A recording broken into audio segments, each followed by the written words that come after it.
ಅಮ್ಮ ಇವತ್ತೇನಮ್ಮ ಸ್ಪೆಷಲ್? ಇವತ್ತು ಏನು ಸ್ಪೆಷಲ್? ಮನೆ ಕ್ಲೀನ್ ಮಾಡೋಕೆ ಕರ್ಕೊಂಡ್ ಬಂದಿದ್ಯಲ್ಲ ಬೆಂಗಳೂರಿಗೆ, ಅದೇ ಸ್ಪೆಷಲ್. ಸುಮ್ಮನೆ ಸುಮ್ಮನೆ ಸುಮ್ಮನೆ ಹೇಳಿದ್ರೆ ಸರಿ. ಏನು ಸ್ಪೆಷಲ್ ಹೇಳು, ಇವತ್ತೇನು ವಿಶೇಷ? ವಿಶೇಷ ಅಂದ್ರೆ ಒಂದು ತಿಂಗಳಿಂದ ಈ ಮನೇಲಿ ಯಾರು ಇಲ್ಲ ಅಲ್ವಾ, ಎಲ್ಲ ಧೂಳು ಹಿಡಿದು ಹೋಗಿದೆ, ಎಲ್ಲ ಕ್ಲೀನ್ ಮಾಡಬೇಕು. ಆಮೇಲೆ ಆಮೇಲೆ ಏನು ಮಾಡೋದು, ಪೂಜೆ ಮಾಡಿ ಆಮೇಲೆ ದೇವಸ್ಥಾನಕ್ಕೆಲ್ಲ ಹೋಗಿ ಬರಬೇಕು. ಅದೇ ಸ್ಪೆಷಲ್. ಅದೇ ಸ್ಪೆಷಲ್. ನಿಜವಾಗ್ಲೂ ನಮ್ಮ ಅಮ್ಮ ಹೇಳ್ದಂಗೆ ಹತ್ರ ಒಂದ್ ತಿಂಗಳಿಂದ ಬೆಂಗಳೂರಲ್ಲಿರೋ ನಮ್ಮ ಮನೆಯಲ್ಲಿ ಒಂದು ಚೂರು ಕ್ಲೀನ್ ಗೀನ್ ಏನು ಮಾಡಿರ್ಲಿಲ್ಲ. ಯಾಕಂದ್ರೆ ನಾವು ಇಲ್ಲಿ ಇರ್ತಾನೆ ಇರ್ಲಿಲ್ಲ. ಸೊ ಬೆಂಗಳೂರಲ್ಲಿ ನಮ್ಮ ಅಣ್ಣನ ಮನೇಲಿ ಇರ್ತಾ ಇದ್ವಿ, ಅದ್ ಬಿಟ್ರೆ ಹಾಸನ್ನಲ್ಲೇ ಇರ್ತಾ ಇದ್ವಿ. ಸೊ ಇಲ್ಲಿಗೆ ತುಂಬಾ ಏನಾದ್ರು ನಂಗೆ ಪ್ರಮೋಷನ್ಸ್ ಅಥವಾ ವರ್ಕ್ಸ್ ಏನೋ ಇದ್ದಾಗಷ್ಟೇ ನಾನು ಇಲ್ಲಿಗೆ ಬಂದು ಒಂದಿನಾನು ಉಳ್ಕೊಂತಾ ಇರ್ಲಿಲ್ಲ. ಜಸ್ಟ್ ಬೆಳಗ್ಗೆ ಬಂದು ಸಂಜೆ ಅಷ್ಟೊತ್ತಿಗೆ ವಾಪಸ್ ಹೋಗ್ತಾ ಇದ್ದೆ. ಸೊ ಹಾಗಾಗಿ ಕಂಪ್ಲೀಟ್ ಧೂಳಾಗಿ ಹೋಗಿತ್ತು. ದೇವ್ರ ಪೂಜೆ ಮಾಡಿರ್ಲಿಲ್ಲ. ನಮ್ಮ ಅಮ್ಮ ಅಂತೂ ಒಂದು ತಿಂಗಳಿಂದ ಬೈತಾ ಇದ್ರು, ನನ್ನ ಬೇಬಿನೂ ಬೈದ್ ಇಡ್ತಾ ಇದ್ಲು. ಸೊ ಹಾಗಾಗಿ ನಾನು ಇವತ್ತು ಕಂಪ್ಲೀಟ್ ಮನೆಯೆಲ್ಲ ಕ್ಲೀನ್ ಮಾಡಿ ದೇವ್ರ ಪೂಜೆ ಮಾಡಿ ಬರೋಣ ಅಂತ ನಾನು ಹೊರಟಾಗ ನಮ್ಮಮ್ಮ ಇದ್ದವ್ರು ನಾನು ಬರ್ತೀನಿ ಅಂತ ನಮ್ಮಮ್ಮ ಬಂದ್ರು. ಅದ್ರ ಜೊತೆಗೆ ಈಗ ರಾಘವೇಂದ್ರ ಸ್ವಾಮಿ ಆರಾಧನೆ ಇರೋದ್ರಿಂದ ಕಂಟಿನ್ಯೂಸ್ ಆಗಿ 3 ದಿನ ಅಂದ್ರೆ ಭಾನುವಾರ, ಸೋಮವಾರ, ಮಂಗಳವಾರ ಈ 3 ದಿನ ರಾಘವೇಂದ್ರ ಸ್ವಾಮಿ ಆರಾಧನೆ.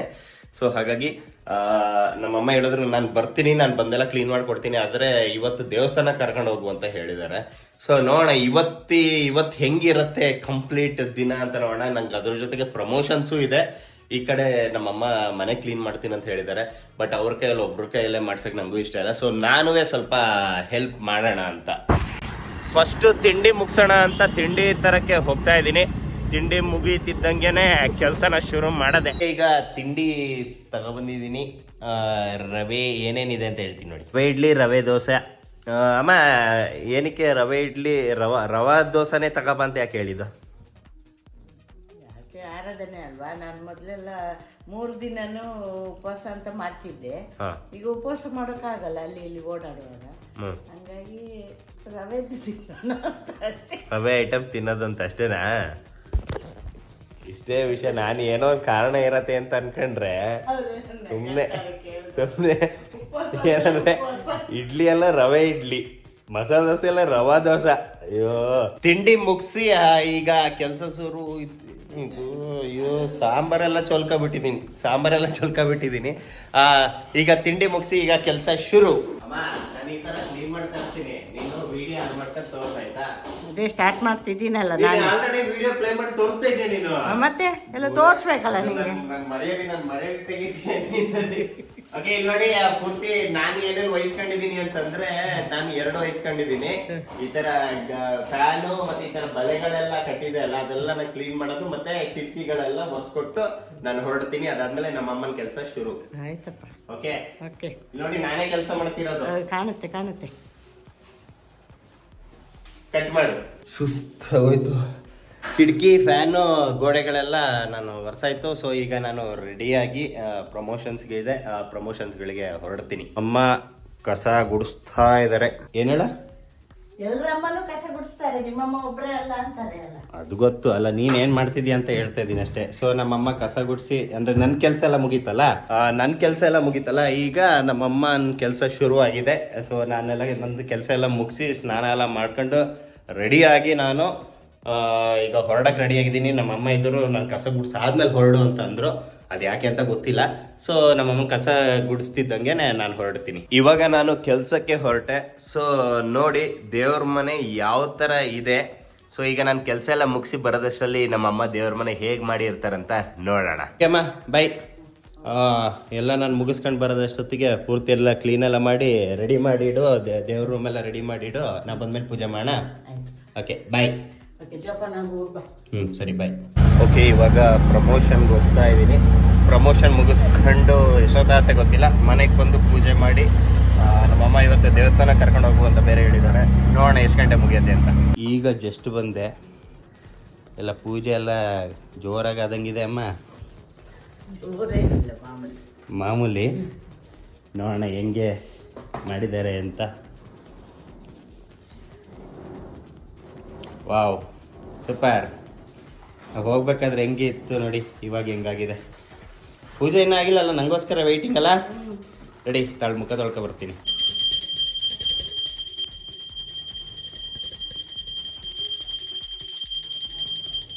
ಪೂಜೆಯಾಗಿ ಊಟ ಎಲ್ಲ ಮುಗೀತು. ನಮ್ಮಮ್ಮ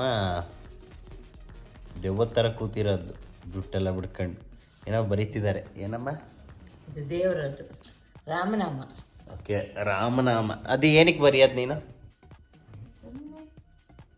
ಮೊದಲಿಂದ ಬರ್ಕೊಂಡ್ ಬಂದಿರೋದು. ಓಕೆ, ಈ ಕರೆಕ್ಟ್ ನೀನು ಯಾವಾಗಿಂದ ಬರೆಯೋಕ್ಕೆ ಸ್ಟಾರ್ಟ್ ಮಾಡಿರೋದು? ಅದು ನಾನು ಚಿಕ್ಕಂದಿನಿಂದ ಬರೀತಿದ್ದೆ ಅದು. ಎಷ್ಟು ವರ್ಷದಿಂದ? ನಾನು ಚಿಕ್ಕದಿರೋ ಇದು ನಾನು ಕೆಲ್ಸಕ್ಕೆ ಹೋಗ್ತಿರುವಾಗಲ್ಲ ಅಂತ. ಒಂದೊಂದು ಎಷ್ಟು ಏಜಲ್ಲಿ? ಒಂದು 20 ವರ್ಷ ಆದ, 18-20 ವರ್ಷಕ್ಕೆ ಬಾ. ಬರೀತಿದ್ದೆ. ಓಕೆ. ಮತ್ತೆ ಮಧ್ಯೆ ಬಿಟ್ಟೆ ಮದುವೆ ಆದ್ಮೇಲೆ. ಹಾಂ. ಆಮೇಲೆ ಚಿನ್ನಿ ಪ್ರೆಗ್ನೆಂಟ್ ಇರುವಾಗ ಮತ್ತೆ ಸ್ಟಾರ್ಟ್ ಮಾಡಿದ್ದು. ಹೆಣ್ಮಗು ಆಗ್ಬೇಕು. ಏನಂತ ಬರೆಯೋದು ಹೇಳಿ ನೀನು? ಓಂ ಶ್ರೀ ರಾಘವೇಂದ್ರಾಯ ನಮಃ. ಓಕೆ, ಓಂ ಶ್ರೀ ರಾಘವೇಂದ್ರಾಯ ನಮಃ ಅಂತ. ನಿಂಗೆ ನೆನಪಿದ್ಯಾ ಒಂದು ಎಷ್ಟು ಬುಕ್ ಖಾಲಿ ಮಾಡಿರೋದು ನೀನು? ಸುಮಾರಾಗಿದೆ, ಒಂದು 2-3 ಸಲ ದೇವಸ್ಥಾನ ಕೊಟ್ಟು ಬಂದಿದ್ದೀನಿ. ಅಲ್ಲ, ಬಾಕ್ಸಲ್ಲಿ? ಹೌದು, ನಾನುವೇ ಕೊಟ್ಟು ಬಂದಿದ್ದೀನಿ ಅದನ್ನ. ಒಂದು ಬಾಕ್ಸ್ ಫುಲ್. ಅದು ಈ ಥರದ್ದು ಏನು 200 ಪೇಜಸ್ ನೋಟ್ಬುಕ್ ಏನು ಬರುತ್ತಲ್ಲ, ಅದ್ರಲ್ಲಿ ಸ್ಟಾರ್ಟಿಂಗಿಂದ ಎಂಡ್ವರೆಗೂ ಓಂ ಶ್ರೀ ರಾಘವೇಂದ್ರಾಯ ನಮಃ ಅಂತ ಬರೆಯೋದು. ಫುಲ್ಲು ಖಾಲಿ ಆದಮೇಲೆ ಬಾಕ್ಸಿಗೆ ತುಂಬಿಡೋದು. ಆ ಬಾಕ್ಸ್ನ ನಮ್ಮ ಹಾಸನದಲ್ಲಿರೋ ರಾಘವೇಂದ್ರ ಸ್ವಾಮಿ ಮಠಕ್ಕೆ ಕೊಟ್ಟು ಬರೋದು. ದೇವ್ರಿ. ಸೊ ಈಗ ನೆಕ್ಸ್ಟ್ ಅಮ್ಮ ದೇವಸ್ಥಾನಕ್ಕೆ ರೆಡಿಯಾಗು. ದೇವಸ್ಥಾನ ಆದಮೇಲೆ ಆಮೇಲೆ ಹೇಳೋಣ. ಓಕೆ, ನಾನು ರೆಡಿ, ಈ ಕಡೆ ನಮ್ಮಮ್ಮನೂ ರೆಡಿ. ದೇವಸ್ಥಾನಕ್ಕೆ ಫಸ್ಟು ರಾಯರ ದರ್ಶನ ಮಾಡ್ಕೊಂಡು ಅಲ್ಲಿಂದ ಇವತ್ತು ಪಿಕ್ಚರ್ಗೆ ಹೋಗೋಣ ಅಂತ. ಸೊ ಅದು ಯಾವ ಪಿಕ್ಚರು ಅಂತ ಗೆಸ್ ಮಾಡ್ತಾಯಿರಿ, ನಿಮಗೆ ಗೊತ್ತಾಗತ್ತೆ. ಆಟೋದಲ್ಲಿ ಹೋಗ್ತಾ ಇದ್ದೀವಿ. ಆಮೇಲೆ ಈಗ ರಾಘವೇಂದ್ರ ಮಠ ಯಾವ ಏರಿಯಾದಲ್ಲಿ ಹೋಗ್ತಾ ಇದ್ದೀವಿ ಅಂದರೆ, ಹೋದ ವರ್ಷನೂ ಸೇಮ್ ಅದೇ ದೇವಸ್ಥಾನಕ್ಕೆ ಹೋಗಿದ್ವಿ, ಈ ವರ್ಷನೂ ಅದೇ ದೇವಸ್ಥಾನಕ್ಕೆ ಹೋಗ್ತಾ ಇದ್ದೀವಿ. ಯಾವ ಏರಿಯಾ ಅಂತಂದರೆ ನಮ್ಮ ಕೆಂಗೇರಿಲಿರೋ ಶ್ರೀ ರಾಘವೇಂದ್ರ ಸ್ವಾಮಿ ಸನ್ನಿಧಾನಕ್ಕೆ ಬಂದಿದ್ದೀವಿ. ಇನ್ನು ಮಾತಿಲ್ಲ, ಬರೀ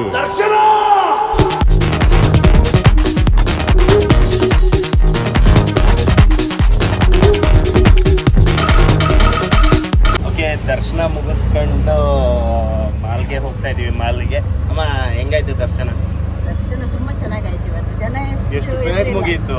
ಹೋದ್ ಸಲ ಬಂದಾಗ ಹತ್ರ ಅಂದ್ರೆ ಅಲ್ಲಿ ಬ್ಯಾರಿಕೇಡ್ ಹಾಕಿದ್ದಾರೆ, ರೌಂಡ್ ಹೊಡಿಯಕ್ಕಿಲ್ಲ. ಹೌದು, ಒಂದೇ ರೌಂಡ್ ಅಷ್ಟೇ. ಜಸ್ಟ್ ದೇವ್ರ ದರ್ಶನ ಮಾಡೋದು, ಹೊರಡೋದಷ್ಟೇ. ಸೊ ದೇವ್ರನ್ನ ನೋಡೋ ನಡಿ ಅನ್ನಂಗೆ ಅಷ್ಟೇ ಮಾಡಿದ್ರು. ತುಂಬಾ ಅಂದ್ರೆ ಸಿಕ್ಕಾಪಟ್ಟೆ ಬೇಗನೆ ಆಯ್ತು ದರ್ಶನ. ಹೌದು, ಗ್ಯಾರಂಟಿ. ತುಂಬ ಚೆನ್ನಾಗಿತ್ತು. ಸೊ ಈಗ ನಾವು ಪಿಕ್ಚರ್ ನೋಡೋಕ್ಕೆ ಯಾವ ಮಾಲ್ಗೆ ಹೋಗ್ತಾ ಇದ್ದೀವಿ ಅಂದರೆ, ನಮ್ಮ RR ನಗರದಲ್ಲಿರೋ ಗೋಪಾಲನ್ ಮಾಲ್ಗೆ. ನಮ್ಮಮ್ಮಂಗೆ ಫಸ್ಟು ಹತ್ತಕ್ಕೆ 2 ಜನ ಬೇಕಿತ್ತು, 2 ಹಿಡ್ಕೊಂಡು ಹತ್ತಿಸ್ಬೇಕಿತ್ತು. ಆದರೆ ಇವಾಗ ಒಬ್ಬರೇ ಸೂಪರಾಗಿ ಹತ್ತುತ್ತಾರೆ. ಓಕೆ, ನಾನು ಮತ್ತು ನಮ್ಮಮ್ಮ ಮಾಲ್ ಒಳಗೆ ಬಂದಿದ್ದೀವಿ, ಗೋಪಾಲನ್ ಮಾಲ್. ಸೊ ಇನ್ನು ಪಿಕ್ಚರ್ಗಿನ್ನ ಎಷ್ಟೊತ್ತು ಟೈಮ್ ಇದೆ ಅಮ್ಮ? ಇನ್ನೂ ಒಂದು 10-15 ನಿಮಿಷ ಟೈಮ್ ಇದೆ. ಸೊ ಇವಾಗ ನಾವು ಇನ್ನೇನು ಒಳಗಡೆ ಹೊರಡ್ತಾ ಇದ್ವಿ. ಫುಲ್ಲು ಕ್ರೌಡ್ ಇದೆ. ಈಗ ಒಳ್ಳೆ ಹೆಸರು ಮಾಡಿದೆ ಪಿಕ್ಚರ್. ಅದು ಆಲ್ಮೋಸ್ಟ್ ಅಲ್ಲಿ ಎಲ್ರಿಗೂ ಗೊತ್ತಾಗಿರುತ್ತೆ. ಸೊ ಆ ಪಿಕ್ಚರ್ ಯಾವುದು ಅಂತಂದರೆ, ಪಿಕ್ಚರ್ ಮುಗಿಸ್ಕೊಂಡು ಮನೆಗೆ ಬಂದ್ವಿ. ಅಮ್ಮ, ಹೇಗಿತ್ತು ಪಿಕ್ಚರು? ಪಿಕ್ಚರ್ ತುಂಬಾ ಚೆನ್ನಾಗಿತ್ತು, ಖುಷಿ ಆಯ್ತು. ಫಸ್ಟಿಂದ ಲಾಸ್ಟ್ವರೆಗೂ ತುಂಬಾ ಜೋಕಿತ್ತು, ತುಂಬಾ ನಗೋಕಿತ್ತು. ಹೌದಾ? ಸುಮಾರು ದಿನ ಆಯ್ತು ಇಂಥ ಫಿಲಮ್ ನೋಡೋದು. ಸೇಮ್ ಟು ಸೇಮ್, ಸಕ್ಕದಂದ್ರೆ ಸಕ್ಕತ್ ಕಾಮಿಡಿ ಇದೆ. ಆ್ಯಕ್ಚುಲಿ ಎಷ್ಟೋ ಜನ ಫಸ್ಟ್ ಹಾಫ್ ತುಂಬ ಚೆನ್ನಾಗಿದೆ, ಸೆಕೆಂಡ್ ಹಾಫ್ ಓಕೆ ಅಂತ ಅಂದವ್ರು ತುಂಬ ಜನ ಇದ್ದಾರೆ. ಬಟ್ ನನಗೆ ಫಸ್ಟ್ ಹಾಫ್ಗಿಂತ ಸೆಕೆಂಡ್ ಹಾಫು ಸಿಕ್ಕಾಪಟ್ಟೆ ಇಷ್ಟ ಆಯಿತು. ಅದರಲ್ಲೂ ಕ್ಲೈಮ್ಯಾಕ್ಸ್ಗಿಂತ ಒಂದು 10 ನಿಮಿಷ ಮುಂಚೆ ನಾನು ಥ್ರಿಲ್ ಆಗೋದೆ. ಒಂಥರ ಜುಮ್ ಅನ್ನೋ ಥರ, ಒಂದು ಏನೋ ಒಂಥರ ಎಕ್ಸೈಟ್ ಆಗೋ ಥರ ಎಲ್ಲ ಫೀಲ್ ಆಯಿತು. ಮಸ್ತ್ ಅನ್ನಿಸ್ತು ನನಗಂತೂ, ಸಿಕ್ಕಾಪಟ್ಟೆ ಇಷ್ಟ ಆಯಿತು. ಆ್ಯಕ್ಚುಲಿ ಈ ಮೂವಿನ ಯಾವಾಗಲೂ ನೋಡಬೇಕಾಗಿತ್ತು, ನನಗೆ ಟೈಮೇ ಆಗ್ತಾ ಇರಲಿಲ್ಲ. ಇವತ್ತು ನೋಡಿ, ಆ್ಯಕ್ಚುಲಿ ಒಂದೊಂದು 2 ಅವರ್ ಫ್ರೀ ಆದ ತಕ್ಷಣವೇ ಇಮ್ಮಿಡಿಯೇಟಾಗಿ ಹೋದ್ವಿ. ಇಮ್ಮಿಡಿಯೇಟಾಗಿ ಟಿಕೆಟ್ ಬುಕ್ ಮಾಡ್ಕೊಂಡು ಇಮ್ಮಿಡಿಯೇಟಾಗಿ ಹೋಗಿ ನೋಡ್ಕೊಂಡು ಬಂದ್ವಿ. ಹೇಳದ್ನಲ್ಲ, ಮಸ್ತು. ಇವತ್ತು ಕಂಪ್ಲೀಟ್ ಡೇ ನೋಡಿದ್ರಲ್ಲ, ಸಕ್ಕತ್ ಎಂಜಾಯ್ ಮಾಡಿದ್ವಿ. ರಾಯರ ದರ್ಶನ ಆಯಿತು, ನಂದೊಂದಿಷ್ಟು ಕೆಲಸಗಳೆಲ್ಲ ಮುಗೀತು. ಸೊ ಹಂಗೆ ಒಂದು ಪಕ್ಕಾ ಎಂಟರ್ಟೈನ್ಮೆಂಟ್ ಮೂವಿ ಹೇಳ್ತಾ ಇದ್ದೀನಿ. ಈ ಮೂವಿಲಿ ಪ್ರತಿಯೊಂದು ಇದೆ. ಕಾಮಿಡಿ ಆಗಿರೋದು, ಫೈಟ್ ಇದೆ, ಡ್ಯಾನ್ಸ್ ಇದೆ. ಡ್ಯಾನ್ಸ್ ಅಂತೂ ನಂಗೆ ಸಖತ್ ಇಷ್ಟ ಆಯಿತು. ಅದು ಬಿಟ್ಟರೆ ಎಮೋಷನ್ ಇದೆ, ಎಮೋಷನ್ ಅಂತೂ ತುಂಬಾ ಚೆನ್ನಾಗಿದೆ. ಕ್ಲೈಮ್ಯಾಕ್ಸಲ್ಲಿ ತುಂಬ ಎಮೋಷನ್ ಎಲ್ಲ ಇಟ್ಟಿದ್ದಾರೆ. ಪಕ್ಕಾ ಕಂಪ್ಲೀಟ್ ಫ್ಯಾಮ್ಲಿ ಎಂಟರ್ಟೈನ್ಮೆಂಟ್ ಮೂವಿ. ತುಂಬಾ ಇಷ್ಟ ಆಯಿತು. ಪ್ರತಿಯೊಬ್ಬರು ಹೋಗಿ ಮೂವಿನ ನೋಡಿ, ತುಂಬಾ ಚೆನ್ನಾಗಿದೆ. ಆಲ್ಮೋಸ್ಟ್ ಮೂವಿ ಗೆದ್ದಾಗಿದೆ, ಅದು ಸಖತ್ತಾಗಿದೆ. ನಾವು ತುಂಬ ಲೇಟಾಗಿ ಹೋದ್ವಿ. ಸೊ ಇವತ್ತಿದ್ದು ನೋಡಿದ್ರಲ್ಲ ಕಂಪ್ಲೀಟ್ ವಿಡಿಯೋ. ಇದೇ ಥರ ನನ್ನ ವೀಡಿಯೋಸ್ಗಳನ್ನ ನೋಡ್ತಾ ಇರಿ. ಲೈಕ್ ಮಾಡಿ, ಕಮೆಂಟ್ ಮಾಡಿ, ಶೇರ್ ಮಾಡಿ, ಹಾಗೆ ಸಬ್ಸ್ಕ್ರೈಬ್ ಮಾಡೋದನ್ನ ಮರೆಯೋಕ್ಕೆ ಹೋಗ್ಬೇಡಿ. Thank you so much.